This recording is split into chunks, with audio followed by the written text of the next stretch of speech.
Greetings, everyone. David J Coon with Qigong Awareness. I am here getting ready to stream a live Qigong class at the hotel that I often teach seminars at least locally in Wilmington, North Carolina. Let's do a little warm-up practice because I need some energy before I teach Qigong class. So let's take a look at what I do behind the scenes before the students show up. I'm going to have some actual students show up live, and I'm going to stream on the computer. But let's do a little short session on Qigong for energy. Sound good? Let's do it. Bring your hands here and just shaking them, okay? Relax wrists, shaking. When we do aerobics and so on, maybe go for a run, lift weights, we're sort of doing big motor movements, big exercises.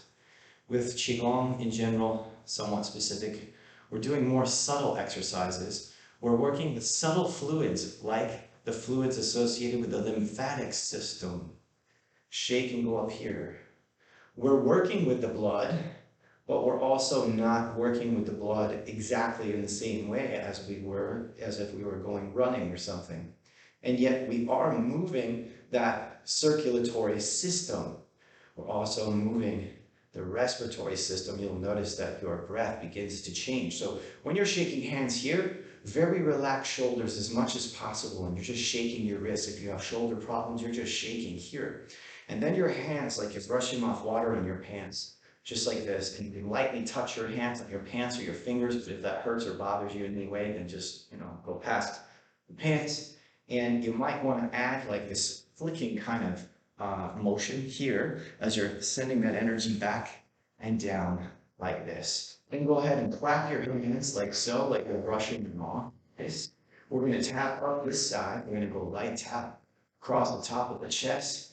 Go down here, long meridian, pericardium, meridians in there as well. I'm going up here, Sanjiao, gallbladder's back here. These are different meridians and channels related to acupuncture. If any of that rings a bell, don't worry about it for today. Tapping here, being careful through the chest area here, tapping down the sides of the legs, going down the outside. Now, bring your attention here to an area just below the kneecap here, off to the sides of the shins. There is an acupuncture point there called 3 Mile Point. It's also called Stump 36. If you want to tap in the general vicinity, you're going to be in the right location. This 3 Mile Point, in reference to 3 Mile Point, is the idea that you can go 3 more miles. So the point is, it gives us energy. So we're going to tap here lightly. When you go to stand up, very important that you bring your head back close to your trunk like this, bring it back, and then bring it up. If you get lightheaded at all, sit down or whatever you need to do, but hopefully you're strong enough to handle that. If your chi is working fairly well, you shouldn't have any problem with it. So then I want to stand in a nice, what we call standing tree meditation stance. Sometimes we refer to this as a standing Wuji posture. For now, either one of those references will work. Knees are slightly bent. When we stand like this, when we stand like a tree, okay, and we are slightly bent knees, pelvis is tucked slightly forward, so almost like your tailbone is going straight down into the ground rather than your butt sticking out. Hands in this one, I'm just going to let them hang and relax. And now I should feel some energy and some heat and some blood changes and so on living in my body. Over time, and it does take time to learn to practice this, but we want to have slightly bent knees and we want to relax enough that the flow of blood and the flow of chi and the flow of lymph and so on and hormones and so forth can move through our body easily. But at the same time, we have to hold strong enough that we're not falling over. So it's going to take some time to condition your legs to get used to just standing here and being still. Because initially, you're probably going to squeeze and contract too hard. And then in the next minute, it will be too relaxed. And it will be a challenge to find the in-between. When you become better at Qigong, you can stand here for longer periods of time and be relaxed here. And you need to stand here and learn to be relaxed here, because that's when the energy is going to start to flow better.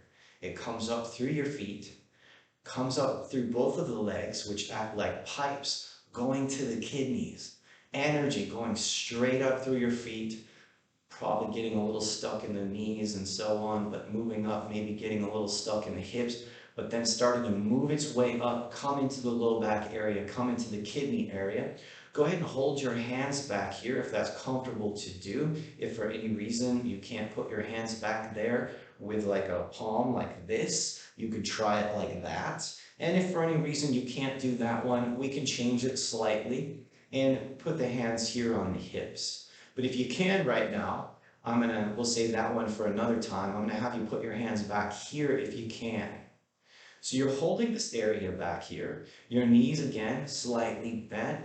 Strengthening your legs, putting a little bit of effort into your Qigong practice is very important over time. You will see a significant difference in your ability to stand and in your ability to therefore cultivate so much more energy. As I'm holding here, I want to watch my breath.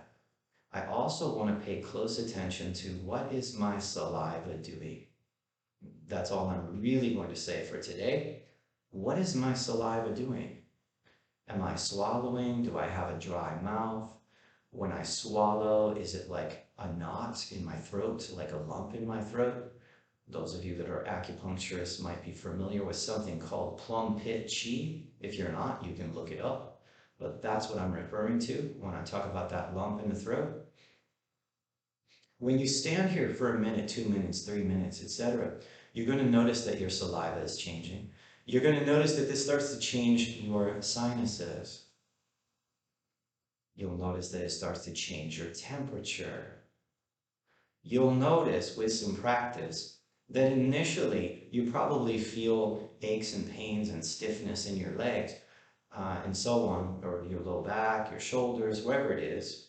But you'll notice that as you smooth out the chi, you'll notice that you're starting to vibrate. That's kind of the direction we want to head. We want to head to a place where you can feel yourself vibrating. Go ahead and take a breath in. Breathe in through the nose and out through the nose. Slow and easy.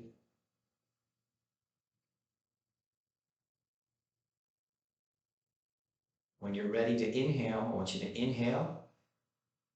As you exhale, come down the backs of your legs with your hands. If you're not very flexible, I want you to only go to the backs of your knees if you can. Or you can bring the hands around to the front. You can go all the way down to your feet. I'll show you that in a minute. You can do it. Right now I'm going to show you just the knees. I'm going to come around from the backs of my knees to the inside of my knees. I'm going to inhale as I kind of massage through here. Just bring my hands up through the area of the inner thighs there. I'm going to reach up here as I inhale. I'm inhaling here. I'm going to exhale as I come down. Just going to have you put your hands back here for right now. Go ahead and take an inhale there. We're going to exhale here. This time I'll show you if I go all the way down to my backs of my heels. I'm going to come around the outsides of my feet. Again, just come up, just go to your knees if you're not flexible enough to go all the way. I'm going to inhale on the way up. I'm going to exhale on the way down. Just going to move my hands slowly going to the back as I'm doing this. I'm inhaling. I exhale. Come around to the outsides. I inhale. I exhale. I'm going to bring my hands right here to this prayer pose or prayer mudra.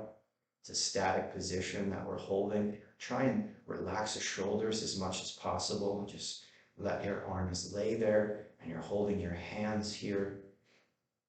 To begin with, you're holding this posture and it's literally like, what am I doing? You're thinking about all kinds of stuff. But over time, this becomes a meditation.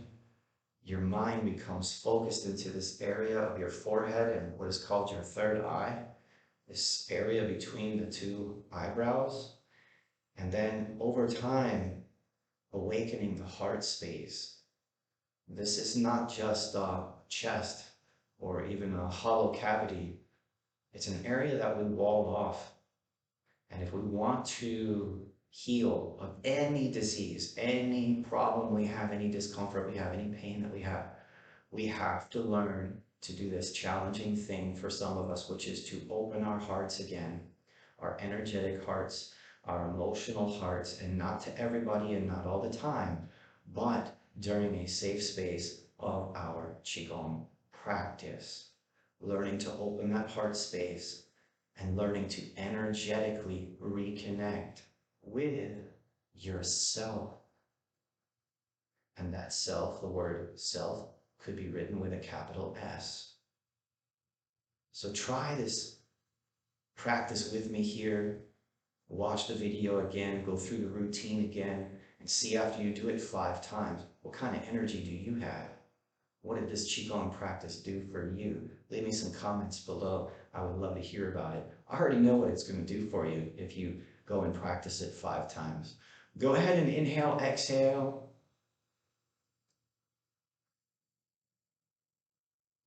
Inhale and exhale one more time. Got your legs here, outside, outside. Come up the fronts, like outside, inside, go back outside. Tap that 3-mile point area. Brush off your hands. Stomp your feet a little bit just to get nice and grounded. And from there, go enjoy the rest of your day. Thanks for tuning in. I am going to get to teaching my Qigong class. I'll see you all soon.